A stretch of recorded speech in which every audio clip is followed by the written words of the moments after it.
Good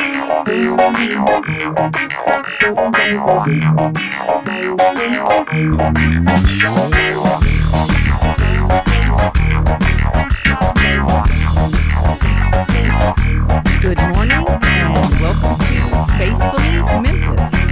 This is Bishop Phoebe of the Episcopal Diocese of West Tennessee coming to you live from Crosstown Concourse, and you can hear us on 91.7 FM WYXR. Each week we have the opportunity to talk to a person in the community or even beyond to learn a little bit about what they're doing and the role of faith in their life. So the first segment of the show is always the feast of the day, a time when we have the chance to share something about our liturgical calendar as Episcopalians. But sometimes there are major feasts that we want to cover instead of a particular saint. And today, I want to let you know about a feast that will be celebrated by most Christian denominations tomorrow, which is the Feast of the Transfiguration. So the Feast of the Transfiguration of Jesus is described in the Synoptic Gospels. So that would be the Gospel of Matthew, Luke, and Mark.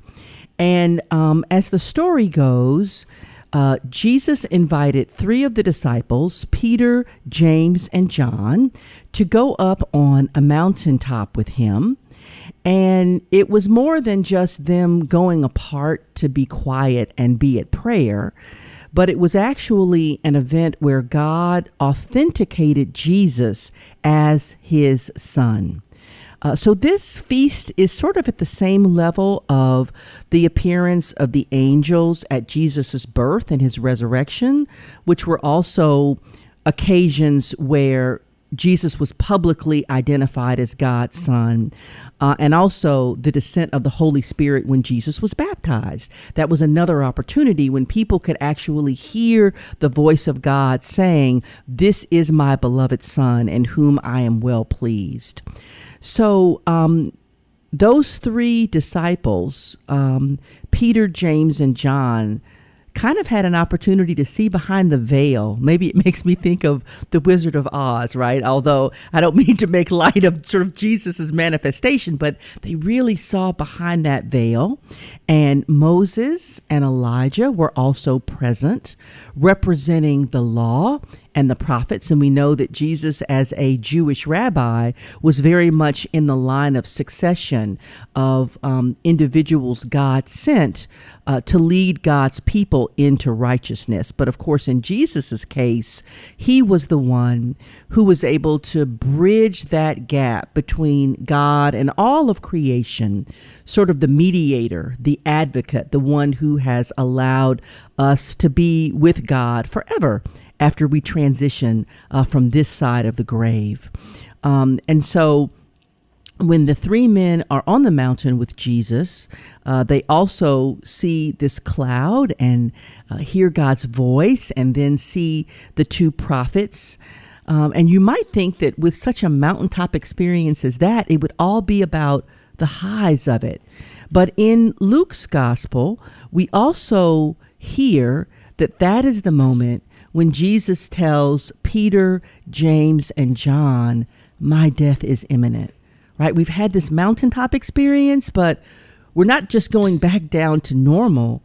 You know, we're going to head to Jerusalem, and I'm going to set my face toward Jerusalem, and I am going to die. And I find it hard to imagine the juxtaposition of emotions that those three disciples must have felt, from their exhilaration at having yet another confirmation that, yes, Jesus is God, and then the sober acknowledgement that their beloved rabbi and teacher and savior is going to have to die.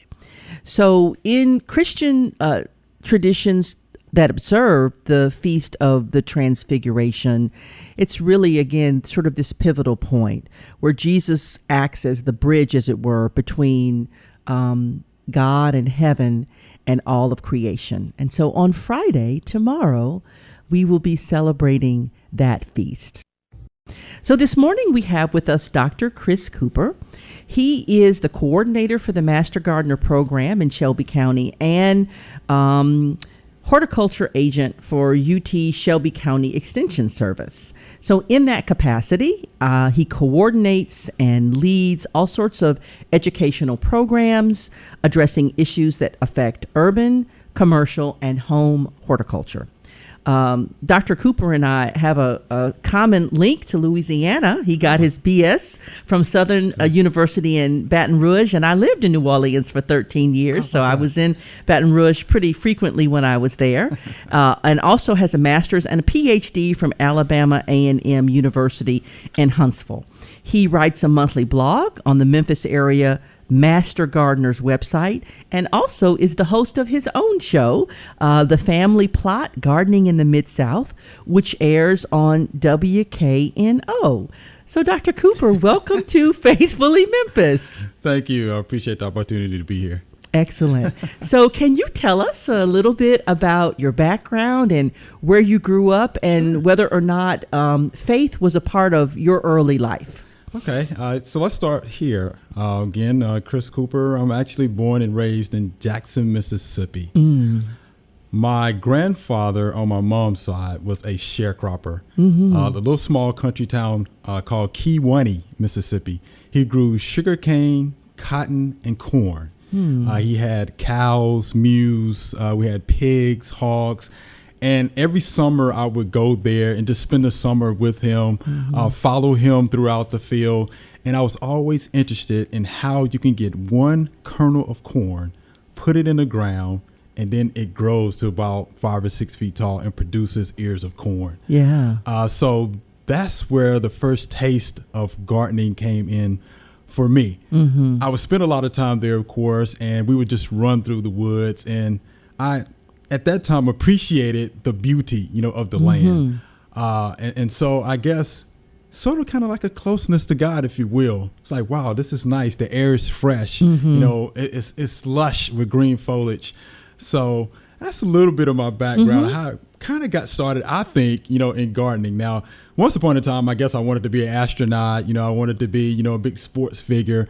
But yeah, something kept drawing me back, to the earth, to the land, because to me, that's where it all starts. You put a seed in the ground, beauty, growth.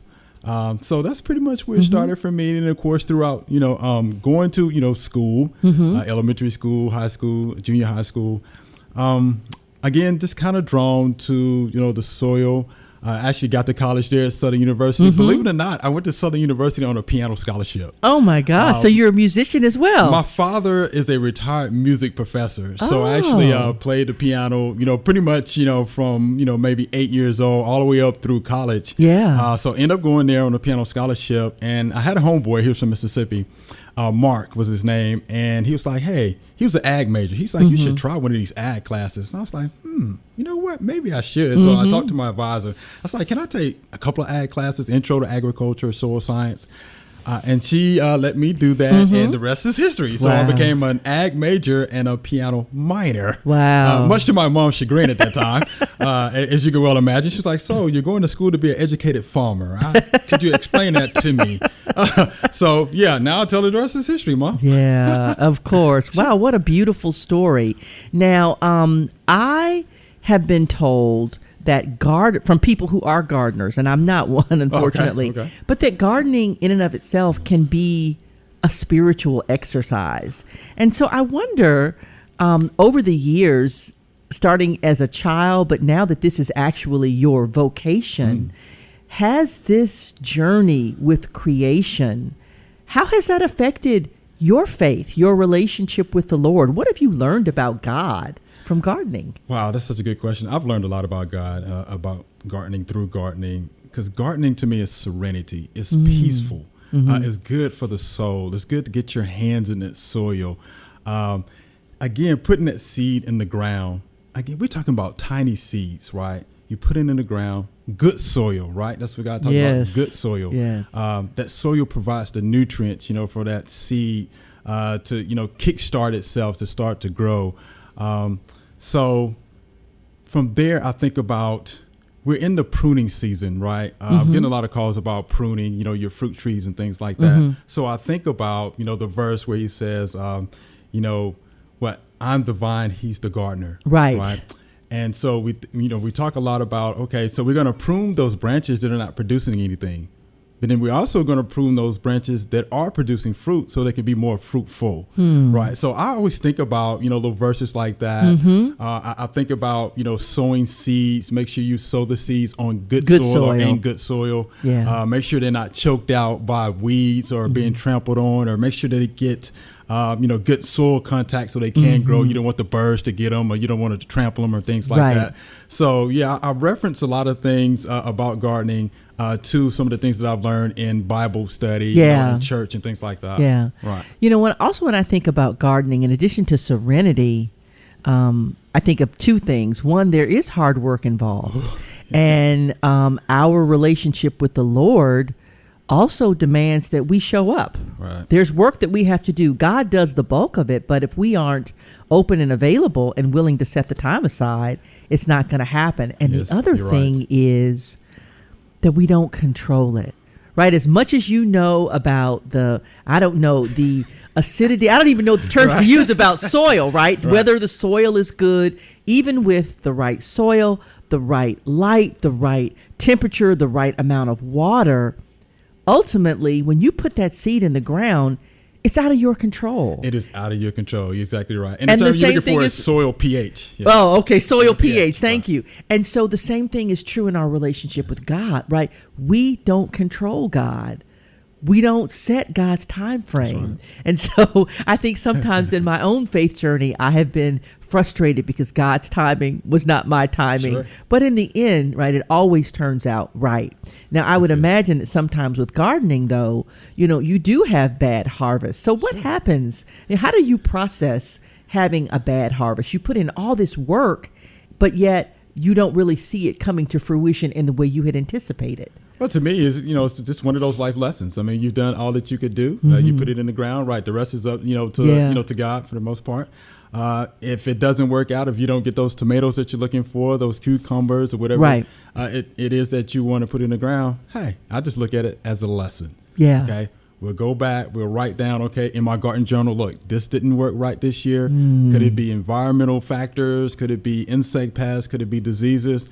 We'll chalk it up to one of those and we'll say, okay, God, we'll try it again next year. So this is the way I look at it. When I put my seeds in the ground or my transplants in the ground in my own garden, I usually put them in there and this is what I say. All right, God, the rest is up to you. I'm gone. So babies, I hope y'all make it, Right. I hope you make it. So you mentioned a gardening journal. Is that part of gardening that you record the different elements as to when you plant the seeds? Oh, yes, ma'am. I always tell people that when you're gardening, it's always good to have a garden journal. And some of those things that you would put in the garden journal would be, okay, when did I put the seeds in the ground? When did I put the transplants in the ground? What about soil pH? What about environmental conditions?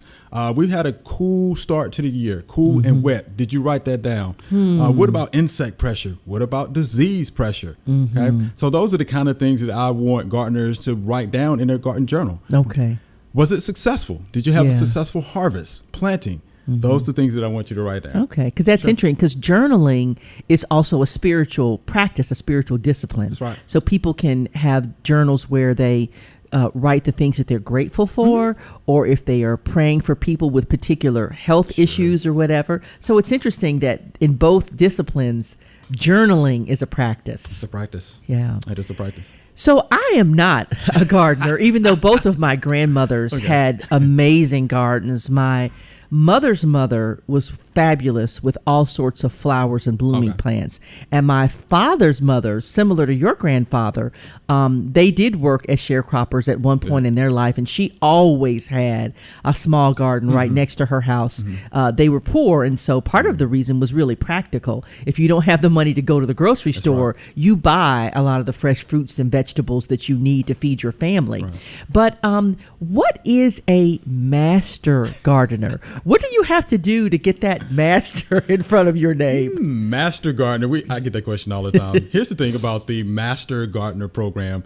If you're interested in plants, if you have a passion, a love for plants, and you're willing to share that knowledge with others, then you too can become a master gardener. Okay. That's simply what it is. Just Okay. a love for plants, a passion for plants, and your willingness to share that information with others. You become a master gardener. Got it. Right. So what does that program entail? If any of our listeners would be interested in becoming a master gardener, what would they have to do? Okay, so again, if you have a love or passion for plants and you're willing to volunteer that knowledge to others, it's a 15-week course. Okay. We usually start in January. 15 weeks, we go to the middle of March. 1 day a week for 3 hours. You're going to learn all about horticulture. Okay. So it's going to be surface level horticulture, intro to plant science, soil science. We have field trips to the Memphis Botanic Garden, to the Dixon Garden, to Lichterman Nature Center. We talk about trees. We talk about turf. We talk about weeds. We talk about etymology and pathology. So again, we're introducing you to the horticulture world. So in return, you're going to give back to us volunteer hours. Okay. Right. So there's 20 hours that you have to volunteer in the community, 20 hours you have to volunteer for the extension service. Those are 40 service hours, and then there are 8 additional CEUs. So that's where you're going out and you're listening to talks about horticulture, talks about gardening. So once you go through those 15 weeks, you get those volunteer hours, you become certified. There is a graduation, believe it or not. We have a graduation ceremony. And I've had people in the past to tell me they've had more fun at our Master Gardener graduations than they did when they got their BS and master's degrees. So think about that for a second. Wow. So yeah, they become certified. And then yes, every year they just have to recertify. Got it. So many hours. And yeah. Wow. You have to be a life learner. That's what I tell folks. I've done a lot of school. Yes. And I still have a lot to learn. Yes. So I'm a life learner. I want master gardeners to be life learners because at the end of the day, they're an extension of who I am. I'm only one horticulture extension agent here in Shelby County, which is a large county. So we train, the public, folks who are interested in gardening, to go out and be an extension of who I am. Got it. Right. Because I can't be everywhere. Right. So we're training you so you can go out and do those programs and talk about gardening. Wow. Sure. So during COVID, so much of our life was just turned upside down. But I would imagine that a lot of those weekly sessions were outside. So did you all have to cancel your master gardening program last year, or were you able to do it in the midst of COVID? So this is what we did last year. We started off in person. Okay. And all the classes are there at the Agri Center. In June, when the world was about to shut down, we had to pivot. Right. So guess what? Zoom is what we use. So welcome to the Zoom world, folks, gardeners. So yeah, we took it to the Zoom platform, and we pretty much figured out we had only like 4 or 5 more classes to go. So we just finished those up via Zoom. Right. This year was interesting. This year we had our first virtual Master Gardener class because we had to do it all Zoom this year. Wow. So we were able to do that, and then we actually went out a couple of times to the gardens because it was outdoor settings to finish up that course. But yeah, it was definitely interesting. Yeah, we had to make that pivot to Zoom. We had to get people trained how to use Zoom. And then we were able to go out, to a couple of the gardens. I think we went to Memphis Botanic Garden, to the Dixon, Lichterman Nature Center, and then to Collierville Victory Garden. So just to get outside, so we can see each other, because I'm just looking at you through a screen. Yeah. And then once we got out into the field, of course, we had the face mask. So yeah, we can see that you're happy and excited, But yeah, we were able to pivot and just take it to Zoom, and then able again to go outside. Got it. Right. So what do you do for Shelby County in addition to sort of coordinating these Master Gardener classes? Are there other things? I mean, from the standpoint of the county government, how does the county government take care of all this green space? All right. So the county government, of course, have, maintenance crews that actually go out, landscape crews, if you will, that would go out and take care of the land, right? The lawns, the trees, the shrubs, and things like that. So we actually provide programs for those men and women who actually take care of the landscape here in Shelby County. Okay. Just like today, we actually have a lunch and learn program at 12 o'clock at our office where we're going to be talking about lawn diseases, and the public is invited to come. It's, it's free to the public. So yeah, we provide lunch and learn programs. We do insect disease workshops. We do a turf plot demonstration. So yeah, we have a lot of programs that we do for commercial landscapers and homeowners. Okay. So that they come to our office. We'd be happy, to do these programs for them. So is there a website or a place that people could go to sort of learn more about the programs that you offer? Yes, it is. So that website is shelby.tennessee.edu. So Okay. again, shelby.tennessee.edu. There's a calendar of events. There's About Us, where you can see the staff that's here at the Shelby County Extension Office. So that's a lot of, good information on our website. Of course, social media. Yes. We're on Facebook. Yes. It's UT and TSU Extension Shelby County. So you can go to that Facebook page. We're also on Instagram, but all of the information is on our website. Okay. Sure. Now, are there any areas of anything having to do with tending to the land or the soil in particular that you would like the public to be aware of, or that you would really like to get more public engagement in any aspect of your programs? Okay, so this is important to me, right? If the pandemic taught me anything here in Shelby County, there are a lot of areas within our county that are food deserts. Yes. Okay. I've been sitting on the news a lot lately. I've been out to several of the communities. The Fraser community is one. We're actually going to start a community garden there. People don't have access to good fresh food. Yeah. And I didn't realize that before the pandemic, really set in. Our church, I go to New Direction Christian Church. Oh, yes. Dr. Stacy Spencer. Yes. Dr. Stacy Spencer. And I remember it was Easter, and they had a food drive. So I participated because we were off that day. And I'm going to tell you, I was amazed at the number of people who drove up on the lot to get food. Yeah. Fresh food. And it just dawned on me. It's like, oh my gosh, people don't have access to fresh food.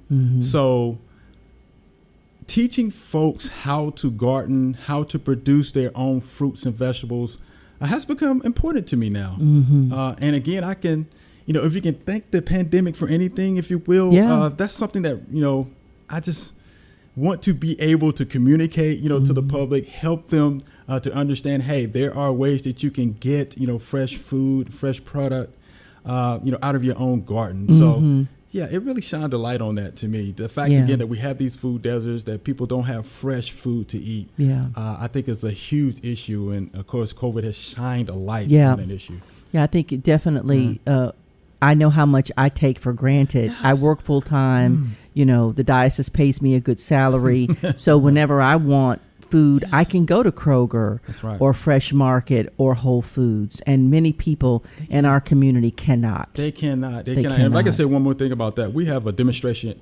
garden out in Collierville. It's called the Collierville Victory Garden. Okay. And we actually, of course, plant a lot of, vegetables and such, trial gardens and things like that. We're trialing new vegetables, and we actually give away the produce, that harvest, to the food bank there in Collierville, to the Resurrection schools, and then I think to, a couple of other places. And we actually got a letter back from, I think, one of the Resurrection schools, it may be churches, and it said, thank you for your produce, right? Your produce helped to feed 50 families. Wow. And, I'm sitting there reading that, thinking to myself, oh, my gosh, we're really doing something good here. And, again, I just didn't know that people didn't have access to fresh, fruits and vegetables like that. I didn't know. Wow. And it just really touched my heart, to read that letter. Yeah. And to know that we're helping, feed some families. Yeah. Sure. So, as I mentioned at the start of the show, you yourself have a couple of ways that you interact with folks via social media. One of them is you have a blog, and the other is you are hosting this show, The Family Plot. So can you tell us a little bit about the things that you're blogging about and what The Family Plot, what I could learn if I watch the show? Sure. So my blog is called Chris's Corner. And what I do is every month I get a lot of questions, from homeowners that call. So if there are repeat questions, then guess what? That becomes the topic for Chris's Corner, because this month is all about squash bugs. I get a chance in my job to actually, drive around to the different community gardens, just kind of peek in and see what people are doing. And everybody has questions about squash bugs. So, every month, Chris's Corner is usually, about something in the garden, and it's something I'm getting repeat questions about. Got it. So you can find that on the website. As far as the Family Plot goes, the Family Plot has been fun. I think we've been doing this now 10 years. I can't believe it. We're having a good time with that. There's 2 guests for every show. And those guests usually talk about, their specialty, whether it's perennials, annuals, trees. And then we have another guest, of course, that will talk about their area of specialty. And then from there, we actually have a Q&A. So we Okay. have people that send us in questions, and we get questions from all over the world, believe it or Wow. not. So we actually answer those questions there on air, and we just have a good time with it. Yeah. So it's been real good. It's been a blessing to a lot of people, to a lot of new gardeners out there. And a lot of our videos, of course, once the show airs, goes to our YouTube channel. Okay, So that's great. So people can go back Right. and look if they've missed it. If they missed it, they can go Okay. back and catch it on YouTube. So it Okay. has been an absolute joy. We have so much fun with that. And yeah, we're just talking about gardening, y'all. We're just having a good time. Almost like people actually listen to that and watch that. So yes, they do. So you mentioned squash bugs. So what is your relationship with bugs? Some people are scared of bugs. They're creeped out by bugs. Do bugs play an important role in the process of a seed actually becoming a plant? So here's the thing about, a lot of your bugs, right? You have beneficial, insects. Right. Then you have those bad pests. Right. So of course, with those beneficials, we need them because a lot of your beneficials actually help to pollinate your plants, right? So how are you going to get those fruit and vegetables without the honeybee? Right. Right. One out of every 3 bites of food that you eat, you owe to a honeybee. Wow. Right? So there's your good beneficial bugs like the honeybee, for example. Then you have those bad pests like your aphids, squash bugs, and your scales. Here's my whole thing about that. Yeah, they have to be here, right? Because guess what they're trying to do? They're trying to reproduce. They're trying to produce more babies for the next generation. Right. Yes, they're eating your valuable plants, your desirable plants, but there's a reason, there's a purpose behind it because they're trying to produce more offspring for the next generation. Got it. Now you have some beneficial plants that will actually take care, of those bad pests that are out there for you. But yeah, they have to be here, just like everything else, right? Right. So then that was going to lead me to the next thing was sort of, I know I have friends who've talked about deer eating or squirrels or different, four-legged animals eating their plants too. And they get so frustrated with the deer. Well, my thing about the deer is this, 'cause I hear a lot of questions about the deer. Just plant enough. Plant enough so the deer can have meal and you can have a meal. You plant enough for the squirrels so they can have theirs. You plant enough for the squash bugs so they can have theirs. Guess what? Everybody wants to eat. That's right? true. Whether you're 2-legged or 4-legged, right? Everybody wants to eat. So I just tell folks to plant enough. Yeah. Plant enough. Yeah. That's enough to go around, right? There is enough to go around. I think, that probably could preach, right? That's enough to go around. It probably could preach. Share. We have to learn to share. That's all. We have to learn to share. So there are a lot of great principles that you learn in gardening. Sharing and generosity and patience and hard work and dedication. It really sounds a lot like a spiritual discipline. It definitely does. There's nothing like being out in the garden. It's closeness to God, if you will, for me. And I usually joke and tell people, and they joke, I have friends that's like, oh, you're a horticulturalist? What is that? How did you get involved with that? And I always tell them this. I say, the first job that man ever had was that of a horticulturist. Right? Adam and Eve had to take care of the Garden of Eden. So That's I was like, so that was the first profession known to man. Wow. Was to be a horticulturist or a gardener. Yes. Yeah. So that's a great way to think about it. Okay. All right. You're right. Yeah. I never really thought about that being their first job. It's the first job. That's the first job. Occupation. Right. Yeah. That's probably better than what a lot of people refer to as the oldest occupation. Right. It's a little different, right? A little different. A little different. We won't go into that. There are probably children listening, but I like to think of gardening as the oldest occupation. Right. That's a better vision. So, Dr. Cooper, we've mentioned a little bit about COVID. We've had such a past year and a half of, this incredible racial reckoning, the great disparities between the haves and the have-nots, our political system, which almost seems broken beyond repair. There's a lot to be discouraged about. But I wonder, what is it that gives you a sense of hope, a sense of possibility about the future? That's a good question. A couple of things for me. My passion, I want to matter to people. Yeah. You know what I mean? When I'm out and I do presentations, I always, say a little prayer first. I always thank God for the opportunity to be able to do this because there are those who came before me who did not have the opportunity that I have today. Some of my heroes in the agricultural field. So I thank them. I thank God for the opportunity. I want to share my passion with others, right? I want to let them know that, hey, I do this too at home. I don't always get it right I enjoy it. I want you to enjoy it as well. I mean, look around you, right? So again, something else about COVID, I got so many calls from beginner gardeners. Yeah, true. People were at home. Gardeners, right. because people were at home with the stay-at-home mandates, right? Right. So I would ask those folks, so why you want to get involved with gardening now? Here's what they would tell me. Well, it's a good activity for me and my kids. Yeah. It's a good way to give back to the earth, right? It's a good way to give back, period. Yeah. The serenity, right? The peacefulness. Growing your own fruits and vegetables, that way you don't have to worry about, what's been sprayed on it. Right. I know it's good and certified, right? Because it comes out of my garden. It tastes better. And then I want to just beautify my landscape, right? I want my place to look good. So those are some of the things, some of the answers that folks gave to me. I read a research paper a couple of months back. There are 20 million new gardeners in the gardening category. Because of COVID? Because of COVID. 20 million new. But get this, the average age of those new gardeners, 30. So here comes the next generation of gardeners. How can you not like that? Yeah. Right? So I want to be able to reach out to them, matter to them, to say, hey, welcome, help us. Okay. We talked about those food deserts. Yeah, let's get out there. Let's get in these communities. Let's form these community garden coalitions. Right. Let's educate these kids about gardening. I talk to a lot of kids, right? When you ask kids, where do your fruits and vegetables come from? What do you think your answers are? Walmart, grocery store, right? Exactly. Audi. I had a kid yeah. tell me a truck. I had a kid tell me a can.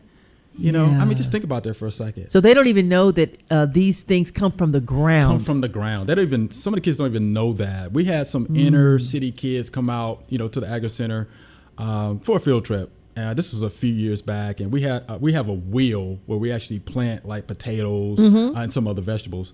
So we told the kids, dig those potatoes up. It's like, those things grow on the ground? Yes. So it's like, stop for a second. How many of y'all like McDonald's? All the kids. Y'all like French fries? Right. Guess what that is?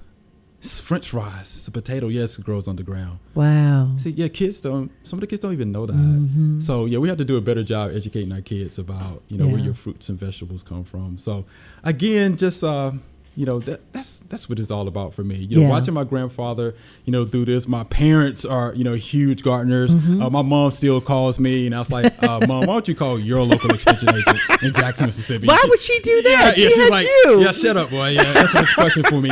They have a garden at home. I have a lot of friends now that have gardens, and just to be able to share my knowledge with them, to encourage them, just means a lot to me. I just want to matter. Yeah. Just want to matter. I think that's my purpose of being here on earth.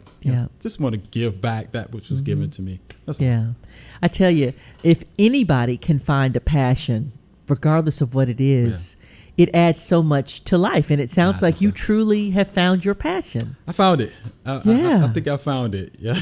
That's great. I think I found it. Yeah. Well, thank you so much for being with us today. Okay. And again, for our listeners, if you want to see the Family Plot show, sounds like with WKNO, or what YouTube channel would have that? So it'd be the Family Plot. Okay, so if they just Google the Family Plot, that will come up. Family Plot. We do have a website. It's familyplotgarden.com. Okay. Right, and there you can go to our YouTube channel. From that website? From that website. Okay, sure great. Okay. We are truly grateful for this beautiful creation that God has given us. And as Dr. Cooper said, there's more than enough for everybody if we are willing to share. So since he is in the studio with us, we thought that for this next section on Stump the Bishop, we would ask him if there are any questions that he's ever been curious to ask a bishop. I'm going to ask you this. So how did you know that you wanted to be a bishop? Oh, wow. How did you get started? How did I get started? Right. So I was raised in the church. I don't have any memories of a time without God. Church attendance was mandatory in my household when I was growing up in Pine Bluff, Arkansas. And it took me a while to discover my passion. I was very active in the church as a layperson and thought that's, what I'm going to do. So I started a career in public policy, and then I went to law school, and I was a practicing attorney.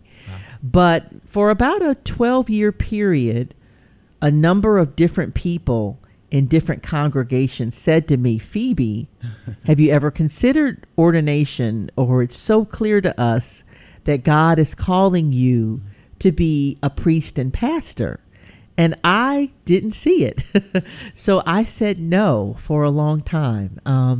I have always had a high regard for clergy and understand the really high expectations when you seek to proclaim the gospel. And I looked at my own personal tools in my toolkit and what I would need to be an excellent pastor and priest. And I didn't have a lot of those tools, and I wasn't sure how I could get a lot of those tools. So I guess the short answer is other people saw things in me that I didn't see in myself. And so finally, I said, all right, I'm going to, dip my toe in the water. I don't know how this thing is going to go. So I left a legal practice and went to seminary at the age of 41. Wow. And completely started over in a new field in my 40s. So like you, I am a lifelong learner, but I have to say that God was absolutely right. Like, this is my passion, and I'm great. It's better late than never. Right. It's never too late to Never start too late. over. Yeah. How about that? Yeah. Wow. Okay. My second question is this. What would you like to see different for Memphis? Oh, wow. That's a great question. I have been in Memphis for about 2.5 years now. Okay. 2.5. And of course, the last year and a half, it's been COVID, right? Memphis has a lot of potential to me. There are a lot of good things happening in Memphis. And yet, some of the disparities that we talked about earlier in the conversation between the really, really poor people who live in Memphis and Shelby County and those of us who are blessed to have access to a lot of resources, I wish there were a way to bridge that gap a little better. And I understand that Memphis is known as one of the most generous cities in the country when it comes to philanthropy. So we have sort of given a lot of money to address these problems, which suggests to me that maybe money isn't the only thing that's needed. Perhaps there is a change of attitude, a change of perspective. Jesus was all about transformed lives. Every single person Jesus met, he pushed them past their comfort zone to say, you may have drawn a box around who you think is acceptable or righteous or okay, and I'm going to push you to move those margins out, right? Because you're excluding people who are created in God's image. So I wonder about what would a process of a transformation of perspective be in Shelby County? And from my vantage point, what role might the faith communities, because there's a church on every corner in Memphis, right? Yes, There's so many churches, mosques, synagogues, temples, and yet there's such suffering. So I think as a leader in the faith community, right, I have to acknowledge that the faith community perhaps hasn't always done what it could do. Maybe we haven't done enough. Right. But that's what's on my heart. Well, that was good. Yeah. I mean, you've been in Memphis and Shelby County a lot longer than I have. Like, over the time that you've been here, have you seen things improve? Are things about the same? Like, It almost feels like it's about the same to me. And I've been in Memphis now, golly, almost close to 20 years. Yeah. It seemed, at one point I thought it was getting better. Yeah. But then it just kind of levels off to me. Yeah. It just goes back to what it was. My wife is from Memphis. Mm-hmm. And, she's born and raised here, and she talks about, she, wish Memphis could be a little better. Yeah. It has always been. Yeah. And since I've been here, I agree with her. Yeah. It's just like we get there and then all of a sudden something happens. Yeah, exactly. But the thing that gives me hope is the young people. Yeah. I think those of us with gray in our hair, we're kind of set in our ways at this point, right? But there are a lot of young folks coming back to Memphis who may have left to go to school, and then other folks who never even lived in Memphis who are coming because of, you name it, St. Jude or FedEx or AutoZone or any of a number of employment opportunities. And so how can we harness their energy and their passion and their enthusiasm to help make Memphis a better place? So that also means creating space at the table for these young adults to allow them to be active participants in the decision-making processes. And again, those of us who are older, sometimes we don't want to hear, sort of be seen but not be heard. Sit down and shut up. Well, then I need to change my attitude because I can learn from a person of any age. I think that's a good point. Yeah, fresh voices is what I always say. Yeah, that's a good point. Yeah, I hope we can get there. I do too. It seems like I could see that. Of course, I look at the Memphis Flyer. You have the top 30 under 30, top 40 under 40. Yes. There's some brilliant folks around here. They're doing some good stuff. That's right. Nonprofits and things like that. And yep. Yeah, we just need a little bit more of that. Encourage them to keep going. Yeah. I think we'd be fine. But yeah, I think part of the reason that I came to Memphis is that I sensed a real possibility. And perhaps it's time for us to have an open and honest conversation about some of the painful things in the past, not about blaming or beating somebody up, but I think we have a lot of unhealed trauma and unhealed wounds that have never been addressed, and that's part of what's keeping us stuck. Yeah, a lot of that history is here, that racial tension. Yeah, it is. And we saw a lot of that a couple of years back. Mm-hmm.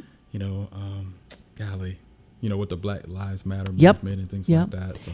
I was really glad that the local community came together to raise the funds for this new statue of Ida B. Wells. I have not been down to see it yet, but I would imagine there are many people in Memphis who don't even know about her story, who don't know that she was run out of here because she had the audacity to publicize the horrific acts of lynching that were taking place, where there was no due process or justice system. It's just individuals decided they wanted to kill folks. And then you think about how those families have been scarred forever. So to just start the conversation. Right. You are so right. I have an 8-year-old son, Mason is his name. And over the pandemic, we had a little extra time. Things were closed. So after, of course, online church, we would always take a ride. And I took him to the I Am a Man Park. Yes. Just so he can get a sense of the history, get a feel of the history. And we talked a little bit about that to him. And we're going to take him to see the Ida Wells statue and things like that, because I want him to know a little bit more about his history and what it means. But I just pray we can, just all get together, let's all sit at the table and just kind of talk through a lot of this. And you're right. I get tired of just finger pointing and things like that. No, exactly. Let's just talk. Yeah. Just talk. Talk and, we can talk it out. My grandmother used to say, Phoebe, you have 2 ears and 1 mouth. So maybe you need to listen I've heard that. twice as much as you talk. Yeah. So yes, I think I need to listen to help me understand other people's perspective. I need to be willing to be vulnerable enough to share my own story. And then we need to come up with a plan of action and start doing something. Because my sense is that young people are frustrated because they don't see any changes happening. They might hear conversations, but then what are we going to actually do? So we also have to take it to that next step. What are we going to do? Yeah, I what get are it we a lot. Going to do? Yeah. But I'm hopeful about the future. And, if I'm willing to listen and to admit that I don't have all the answers, that I'm not always the expert, that I can learn from anybody, that may position me to some things that otherwise I might have missed out on. Right. That's well said. And again, like I mentioned before, I just want to do my part. Yes. Just do my part and, encourage, the younger generation. Some of them might look up to me and say, hey, I could do that as well. Exactly. So I'm looking for the next Chris Cooper that's out there, to talk about gardening and things like that. So, if I can just help one person along the way, then I'm satisfied. I'm good. Excellent. I'm good. Well, this has been a great conversation. Thank you so much for being part of us today. Thank you. So for our listening audience, we want to remind you that you can actually hear Faithfully Memphis on all of the platforms where you hear your other podcasts, including Apple Music and Spotify. So we want to encourage you to listen to us on those platforms, and also to follow us and to let us know how we're doing. We're always open for input about new guests or topics or things that we can cover. So until next Thursday morning, my brothers and sisters, stay safe and stay positive.